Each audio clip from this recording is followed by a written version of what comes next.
Hello friends, welcome to our YouTube channel delight education point. और मैं सुमन तिवारी आप सभी का स्वागत करती हूँ। तो कुछ नया ट्राई करते हैं जिसमें कि ज़्यादा से ज़्यादा कम टाइम में पढ़ सके। तो सबसे पहले आज का जो टॉपिक है वो है रिप्रोडक्शन इन ऑर्गेनिज्म, जिसमें सबसे पहले हम लोग देख लेते हैं कि होता क्या है। और इसके पहले अगर आप सभी ने सब्सक्राइब किया है तो ठीक है, नहीं सब्सक्राइब किया तो चैनल को सब्सक्राइब कर लीजिए। और इसके साथ साथ ना आप लोग को शॉर्ट ट्रिक भी मिलते रहेंगे जो आपके नीट के एग्ज़ाम से लेके सारे एग्ज़ाम के लिए बेनिफिशियल होंगे। चलिए फिर चलते हैं आज की क्लास में। सबसे पहले तो हम लोग समझते हैं कि लाइफ स्पान होता क्या है। ठीक है, तो जब हम लाइफ स्पान की बात करते हैं तो इसमें एक मिनट में पेन ले लूँ। हाँ ठीक है, जब लाइफ स्पान की बात करते हैं तो हमारे पास लाइफ स्पान में क्या है, duration from birth till two death.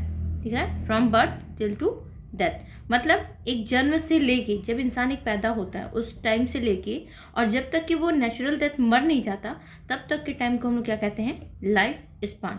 अच्छा, एक चीज़ और जानिए, ये लाइफ स्पान जो होता है वो अलग अलग ऑर्गेनिज्म में अलग अलग टाइप का होता है, जो कि आपके एनसीईआरटी में दिया गया है। और ये बहुत ही ज़्यादा इंपॉर्टेंट है क्योंकि इनसे क्वेश्चन आपसे जनरली पूछ लिए जाते हैं। हालांकि इस बार डायरेक्ट आपसे sexual reproduction in flowering plant है, मतलब जो एनसीईआरटी आप एनसीईआरटी पे फोकस करेंगे और कुछ भी नहीं देखेंगे।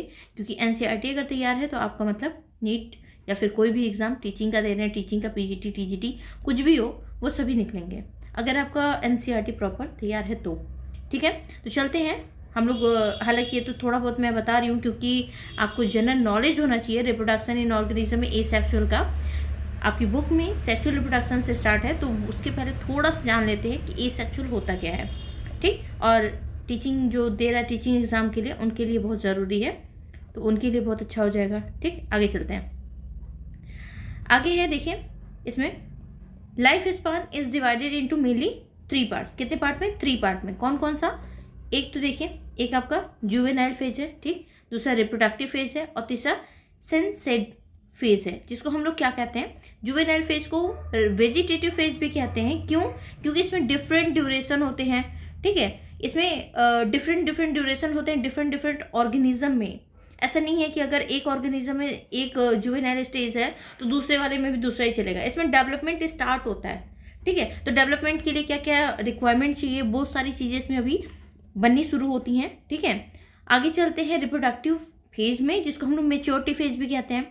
ठीक, इसमें क्या होता है, इसमें जो गैमेट्स होते हैं वो मेच्योर होते हैं। मैंने बोला ना जुवेनाइल फेज में बन रहा है गैमेट्स, और यहाँ पे क्या हो रहा है, वो मेच्योर हो रहा है। ठीक है, मेच्योर इन द सेंस कि रिप्रोडक्शन करेगा, जाइगोट बनाएगा, पिबॉटी आती है मेच्योरिटी में। ठीक है, अब आएगी जब वो मेच्योर हो जाएगा। ठीक है, इसमें रिप्रोडक्टिव में मेच्योरिटी होती है, जब वो मेच्योर हो जाएगा तो यहाँ पे डेवलपमेंट होगा, पिबॉटी आएगी क्योंकि यहाँ पे जाइगोट फॉर्मेशन होगा। ठीक, आगे चलते हैं। आगे क्या है, सेंसेट फेज है, जिसमें कि एंड ऑफ रिप्रोडक्टिव फेज भी कहते हैं, इसको टर्मिनल फेज भी कहते हैं। इंपॉर्टेंट है, याद रखिए, इसको टर्मिनल फेज भी कहते हैं, इरिवर्सिबल फेज भी कहते हैं, क्योंकि अगर कोई चीज़ खत्म हो जाती है तो फिर वापस तो नहीं आ सकती है ना। तो चीज़ें जो खत्म, लास्ट फेज जो होता है ना, उसको हम लोग बोलते हैं सेंसेट फेज। तो जनरली लाइफ स्पान को हम लोग 3 फेज में बांट देते हैं, जुवेनाइल, रिप्रोडक्टिव एंड सेंसेट। ठीक है, आगे चलते हैं। टाइप्स ऑफ रिप्रोडक्शन देख लेते हैं। टाइप्स ऑफ रिप्रोडक्शन में कितने रिप्रोडक्शन के टाइप होते हैं, तो हमारे पास 2 रिप्रोडक्शन का टाइप होता है। एक होता है कौन सा, तो एक होता है आपका एसेक्सुअल और दूसरा होता है सेक्सुअल। ठीक है, एसेक्सुअल में क्या क्या क्वालिटीज़ होनी चाहिए, क्या क्या मतलब इसकी पॉइंट्स हैं, उनको देख लेते हैं। सबसे पहले तो इसमें सिंगल पेरेंट इन्वॉल्व होता है, कोई एक मेल या फीमेल। ठीक है, कोई भी एक बना सकता है, एसेक्सुअल रिप्रोडक्शन कर सकता है। ठीक, दूसरा गैमेट मे और may not be form, gamete बन भी सकता है, नहीं भी बन सकता है। ठीक है, ओनली माइटोसिस अकर, सिर्फ और सिर्फ माइटोसिस होता है। माइटोसिस क्या होता है समझ लेते हैं, जब एक सेल 2 सेल में डिवाइड होता है तो इसको बोलते हैं माइटोसिस। जैसे कि इस सेल के पास 10 क्रोमोसोम है तो बाकी दोनों के पास भी कितने कितने जाएंगे, 10। तो बराबर चला गया, मतलब ये कोई भेदभाव नहीं कर रहा है, बराबर में डिस्ट्रीब्यूशन कर रहा है, तो इसको एक और चीज़ कहते हैं, माइटोसिस को ही इक्वेशनल डिवीजन कहते हैं। ठीक है, क्या कहते हैं, इक्वेशनल डिवीजन। ठीक है, हालांकि ये बहुत ज़्यादा मोटे चल रहे हैं, एक सेकेंड।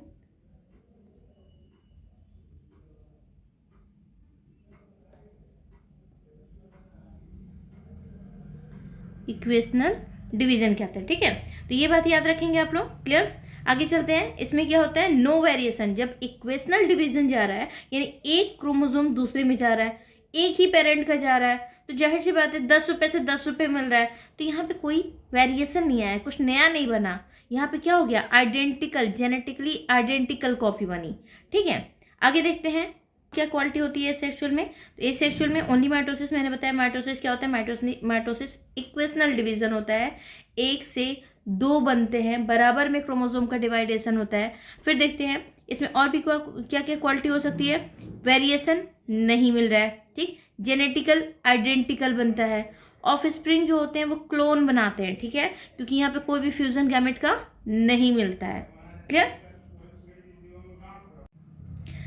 अब देखिए इसमें क्या है, रिचुअल रिप्रोडक्शन क्या है, इसमें जो होंगे आपके, देखिए 2 पेरेंट इन्वॉल्व है, गैमेट का फ्यूजन हो रहा है और जाइगोट बन रहा है। फ्यूजन हो गया, क्या बन रहा है, जाइगोट बन रहा है। ठीक है, वेरिएशन देखने को मिल रहा है, मियोसिस मिल रहा है। मियोसिस क्या होता है, मियोसिस जो होता है एक सेल है, इससे पहले 2 जगह डिवीजन हुआ और फिर क्या हो जाता है, ये 2 और हुए। ठीक है, यानी 2 बार चलता है, meiosis first and meiosis second, ये सबको पता है। और हमेशा अगर यहाँ 20 है तो 10-10 जाएंगे। ठीक है, 10 यहाँ 10 यहाँ, यानी यहाँ पे हाफ हो जा रहा है। ठीक है, तो हाफ होगा तो इसको क्या कह सकते हैं, एक और चीज़ कह सकते हैं ना, रिडक्शन। यानी ये कौन सा डिवीजन हो गया, रिडक्शनल। कौन सा डिवीजन हो गया, रिडक्शनल। क्लियर, इतनी बातें समझ में आई। आगे चलते हैं। दूसरा जो टाइप है वो है बडिंग। बडिंग ईस्ट में होता है। ईस्ट में देखिए ये ईस्ट है, इसमें छोटे छोटे ऊपर बर्ड बनते गए और ये बर्ड जो होगा आगे किसी भी कंडीशन में, अनफेवरेबल कंडीशन में नीचे गिर जाएगा और जब फेवरेबल इसको कंडीशन मिलती है तो फिर वापस ये एक नया बर्ड बना लेता है, जिसको हम लोग, ये रिप्रोडक्शन के टाइप है और ये कहाँ मिलता है, ईस्ट में, सैक्रोमाइसीटीज। ठीक है, सर्वेसी, ये जनरली ईस्ट का एक कॉमन स्पीसीज है जो आपको देखने को हर जगह मिल जाता है। फिर है फ्रेगमेंटेशन। फ्रेगमेंटेशन में कोई भी माइसीलियम, जैसे लाइक फंगस, एल्गी, ब्रायोफाइट्स, इनके जो ढेर सारे आपको हाइफी दिखेंगे, ये हाइफी जब ग्रुप में होते हैं ना तो इनको हम बोलते हैं माइसीलियम। ठीक है, ये माइसीलियम किसी भी, इसको एक्सीडेंटल भी कहते हैं। क्यों, क्योंकि किसी, मान लीजिए आप टहल रहे हैं और आपका पैर फिसल जाए, तो एल्गी क्या होता है, चारों तरफ इसके पार्ट्स टूट फूट के गिर जाते हैं, जिनको हम बोलते हैं फ्रैगमेंट्स। और इन फ्रैगमेंट्स को ही अगर हम छोटा पार्ट ले लें, हाइफी बोलते हैं। इस हाइफी से फिर से एक नया, देख रहे हैं, ये नया बनता जा रहा है, इसको न्यू हाइफी कह देंगे और इसके थ्रू फिर वापस लगातार डिवीजन होता रहता है। तो ये जो थे, ये जनरली आपके रिप्रोडक्शन के टाइप है। और भी देख लेते हैं हम लोग, इसको हम लोग क्या कहेंगे, इसको हम लोग कहेंगे जनरली हम इसको देखिए, इसको बोलेंगे स्पोर्स फॉर्मेशन। इसमें क्या होता है कि मोटाइल, नॉन मोटाइल 2 टाइप के स्पोर होते हैं। हालांकि बहुत सारे स्पोर होते हैं, बट आपको अभी समझने के लिए समझिए, एक मोटाइल स्पोर होता है जिसको जू स्पोर कहते हैं, जनरली एक क्लेमाइडोमोनास में आपको देखने को मिल जाता है। और दूसरा है नॉन मोटाइल एप्लेनोस्पोर, जो बेसिडियोफाइसी जो फैमिली होती है उसमें, फैमिली कह रहे हैं, बेसिडियोफाइसी जो क्लास है इसमें जनरली आपको देखने को मिल जाते हैं कहीं कहीं। ठीक, फिर कोनिडिया फॉर्मेशन, आप जानते हैं कोनिडियोफोर, ये दिख रहा है आपको कोनिडियोफोर दिख रहा है, जिसमें छोटे छोटे कोनिडिया दिख रहे हैं आपको। ठीक, मैं दिखा रही हूँ, ये आपका कोनिडियोफोर। ठीक है, जिसमें कि आपको छोटे छोटे कोनिडिया दिख रहे हैं। ये कोनिडिया जब अनफेवरेबल कंडीशन होता है तो नीचे टूट के गिर जाते हैं और जैसे ही उनको फेवरेबल कंडीशन मिलता है फिर से जर्मिनेट होकर नया पेनिसिलियम या नया एक कोनिडियोफोर बना लेते हैं, जिससे कि कोनिडिया आगे चल के फिर से रिप्रोडक्शन कर सके। ठीक है, नेक्स्ट है जेम्यूल। कब, जेम्यूल कहाँ देखने को मिलता है आपको, जनरली तो स्पंज में मिलता है, ये पूछा गया है क्वेश्चन। ठीक है, तो स्पंज में मिलता है, याद रखिएगा, ये रिप्रोडक्शन हो सकता है। ठीक, आगे बल्बिल बर्ड एल्गी में दिखता है मिलने को और ये जनरली स्टोर्ड फूड करता है, फूड को स्टोर रखता है। जेमा कप लीवर बर्ड में मिलता है, छोटे छोटे कप लाइक स्ट्रक्चर ये भी होते हैं। लीफ बर्ड कहाँ मिलता है, ब्रायोफिलम में मिलता है। इसका एग्जाम्पल बहुत इंपॉर्टेंट है, बहुत इंपॉर्टेंट, क्योंकि एग्जाम्पल आपसे बार बार पूछा गया है तो आप इसको निगलेक्ट नहीं कर सकते। आगे चलते हैं, अब आते हैं वेजिटेटिव रिप्रोडक्शन। वेजिटेटिव रिप्रोडक्शन में क्या है देख लेते हैं। Vegetative reproduction generally reproductive propagation होता है, जो एसेक्सुअल का ही एक टाइप है। ठीक, लेकिन यहाँ पे कैसे रिप्रोडक्शन हो रहा है, तो लीफ से हो रहा है, स्टेम से हो रहा है, रूट से हो रहा है, प्लांट के पार्ट से हो रहा है। ठीक है, तो यहाँ पे कुछ इंपॉर्टेंट वेजिटेटिव पार्ट है जिनसे रिप्रोडक्शन होता है और ये आपसे पूछा भी गया है कई बार, तो जानते रहिए कहाँ कहाँ। ऑफसेट जनरली 2 प्लांट आपस में ऐसे जुड़े हुए हैं। ठीक है, लाइक वाटर हाइजीन वगैरह देखे होंगे, तो ये एक प्लांट का बॉडी है। ठीक है, और ये प्लांट का बॉडी, अब बीच में ना ऐसे जुड़े होते हैं, तो अगर ये कट टूट भी जाएंगे अगर, तो इन्हीं को ऑफसेट कहते हैं, ऑफसेट। सेट कहते हैं, ठीक है। और अगर ये टूट भी जाए बीच से तो नया 2 प्लांट बन जाएगा, ठीक है। तो इसका एग्जाम्पल याद रखिए, बहुत इंपॉर्टेंट है। आपका वाटर हाइजीन है, पिस्टिया है, ठीक है, ये एग्जाम्पल है। शक्कर में कौन, ऐसे प्लांट जो जनरली दूसरे प्लांट से अपने न्यूट्रिशन ले रहे हो, तो यहाँ पे बनाना हो जाएगा, फिर यहाँ पे क्रिसैंथेलम हो जाएगा, क्रिसैंथेलम हो जाएगा, ठीक है। और अगर हम बल्ब की बात करते हैं तो बल्ब तो आप एकदम नॉर्मली जानते होंगे, 9th-10th से पढ़ते आ रहे हैं। अनियन हो गया, गार्लिक हो गया, सी भूल गई हूँ, सी लिख दीजिए, गार्लिक हो गया, ठीक है। ट्यूबर कहाँ मिलता है, ट्यूबर पोटैटो में मिलता है, ठीक। राइजोम की अगर बात करते हैं तो राइजोम जिंजर में देखने को मिलता है, टर्मरिक मिलता है, ठीक है। राइजोम ऐसे ऐसे निकले होते हैं, जैसे अदरक वदरक देखा होगा आपने, तो ऐसे छोटे छोटे छोटे छोटे निकले होते हैं जिनसे रिप्रोडक्शन आगे हो सकता है, ठीक है। रनर्स जो होते हैं, ग्रासेस, जितने भी पोएसी में ग्रासेस आपको मिलते हैं, ये सब के सब रनर्स जो होते हैं ये वेजिटेटिव पार्ट होते हैं, जिनसे वेजिटेटिव प्रोपोगेशन होता है। अब एक और चीज़ जान जाइए वाटर हाइजीन के बारे में इंपॉर्टेंट, इसको टेरर ऑफ बंगाल कहा जाता है। क्यों? क्योंकि ये मोस्ट इन्वेसिव वीड है। इतना अचानक से छा गया ना बंगाल में कि इसको टेरर नाम दे दिया गया। हालांकि इसको लाया गया था सजावटी, इतना खूबसूरत सा इसमें पर्पल कलर का फ्लावर निकलता है जिसको देख के बड़ा खूबसूरत सा लगता है, तो लोग इसको एज अ ऑर्नामेंटल उठा के लाते हैं। बट इतना ज़्यादा ये ग्रोथ कर गया कि इसको बोल दिया गया टेरर ऑफ बंगाल, ठीक है। और ये करता क्या है, पूरी तरह से ड्रेन, पूरे मतलब तालाब है या लैक है जहाँ भी, ये पूरी तरह से छा जाएगा, जिसकी वजह से ये जितने भी ओटो होगा ना उसको खींच लेगा, और इसकी वजह से जो एक्वेटिक एनिमल होंगे उनकी क्या हो जाएगी, डेथ हो जाएगी, ठीक है। तो ये भी एक जो है कि रिप्रोडक्शन के पार्ट है, जिनसे रिप्रोडक्शन होता रहता है। आगे चलते हैं, अब बात करते हैं हम लोग सेक्सुअल रिप्रोडक्शन की, ठीक है। तो सेक्सुअल रिप्रोडक्शन में कुछ पॉइंट समझ लेते हैं, ऊपर भी समझा था, अभी भी समझ लेते हैं। 2 पेरेंट्स होते हैं, इंपॉर्टेंट है। वेरिएशन देखने को मिलता है क्योंकि यहाँ फ्यूजन होता है, मेल गैमेट एंड यहाँ फीमेल गैमेट, और इन दोनों का फ्यूजन होगा तो जाइगोट बनेगा, और जाइगोट बनेगा तो आधा कैरेक्टर इसका, आधा मतलब कुछ कुछ तो आया ना, कुछ मम्मी का कैरेक्टर, कुछ पापा का कैरेक्टर, और कुछ नया कैरेक्टर लेके आप पैदा होते हैं। तो ये क्या है, वेरिएशन देखने को मिला हमको, ठीक है। फिर गैमेट फॉर्मेशन होता है, यहाँ पे गैमेट बना तभी तो आप बने, है ना, मेल फीमेल अलग अलग गैमेट बने, तो ये क्या हो गया, यहाँ पे वेरिएशन देखने को मिला, फ्यूजन ऑफ गैमेट देखने को मिला। अब ये 2 जगह देखने को मिलता है, एक तो आपको फ्लावरिंग प्लांट में पढ़ना होगा सेक्सुअल रिप्रोडक्शन, और दूसरा पढ़ना होगा सेक्सुअल रिप्रोडक्शन इन एनिमल। अब दोनों ही में चलेंगे, दोनों ही इंटरेस्टिंग है, बट थोड़ा थोड़ा करके पढ़ेंगे, ठीक है, आप भी घबराए ना। आगे चलते हैं, ये है आपका, देखिए यहाँ पे आपका सेक्सुअल रिप्रोडक्शन है, जिसमें कि सेक्सुअल रिप्रोडक्शन में एक फ्लावर, हालांकि बहुत खूबसूरत नहीं है बट मैंने बनाया है, तो आप देख लीजिए, समझने लायक तो है। ये फ्लावर है जिसमें कि इस पार्ट को हम लोग बोले हैं कैलिक्स या सैपल भी कहते हैं इसको। ये है कोरोला जिसको पेटल भी कहते हैं। ये आपका छोटा सा येलो पार्ट दिख रहा है जिसको एंथर कहते हैं, और ये जुड़ा है जिससे इसको कहते हैं फिलामेंट। इन दोनों को मिला के बन गया एंड्रोसियम, ठीक है। और यहाँ पे ये जो अपर पार्ट दिख रहा है स्टिग्मा कहते हैं, इसको स्टाइल कहते हैं, और इसको ओवरी कहते हैं, और तीनों को मिला के गाइनोसियम बन गया। अब यहाँ पे हालांकि ये नोट्स आपको टेलीग्राम पे मिल जाएगा, तो आप चाहे तो टेलीग्राम पे जुड़ सकते हैं डिलाइट एजुकेशन पॉइंट में, और सारा आपको जितना भी हैंड रिटेन नोट्स है वो सब कुछ मिलेगा आपको, ठीक है। ये एज यूजुअल मैं भेज दूँगी ग्रुप में, तो आप इससे अपना नोट्स भी तैयार कर सकते हैं, ठीक है।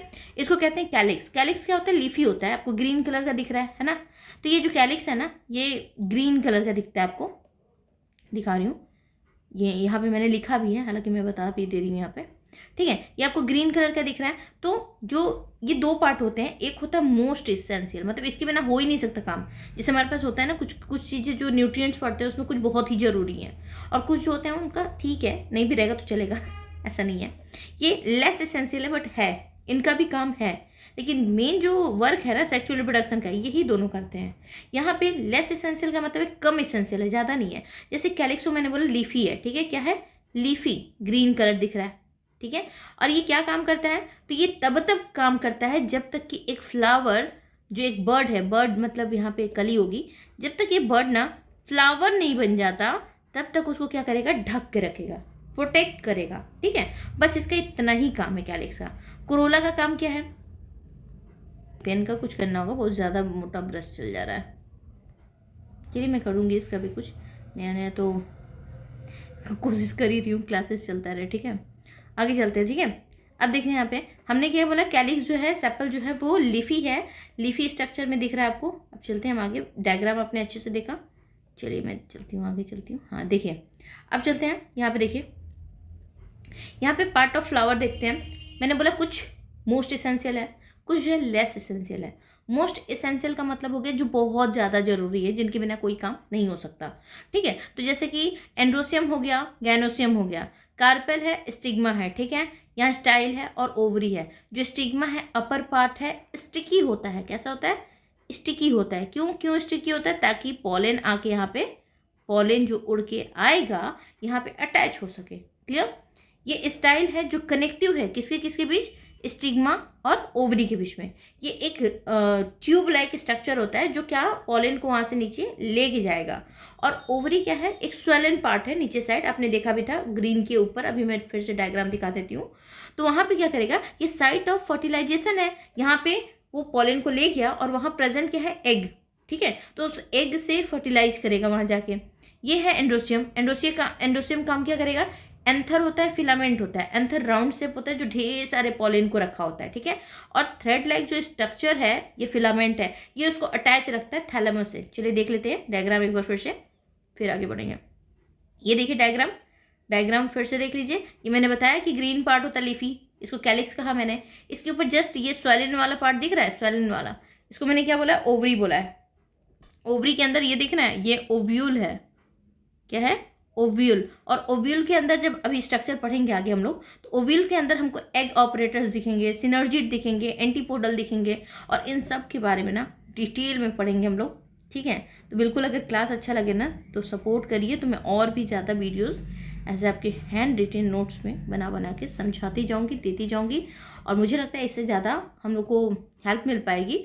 इसके अलावा तो शॉर्ट नोट्स वाले वीडियो आते ही रहेंगे। ठीक है, तो बने रहिए हमारे चैनल पे। अगर अच्छा लगे तो सब्सक्राइब करिएगा और शेयर भी करिएगा, जितने ज़्यादा बढ़ सके उतना अच्छा है। ठीक है, तो ये डिलाइट एजुकेशन पॉइंट, और साथ ही साथ हमारे फेसबुक और इंस्टा पे भी आप जुड़ सकते हैं।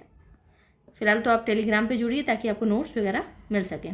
ठीक है, thank you so much for watching, and फिर मिलेंगे इसके आगे के जितने भी इसके आगे के वीडियोज़ होंगे उनके साथ। ठीक है, बाय।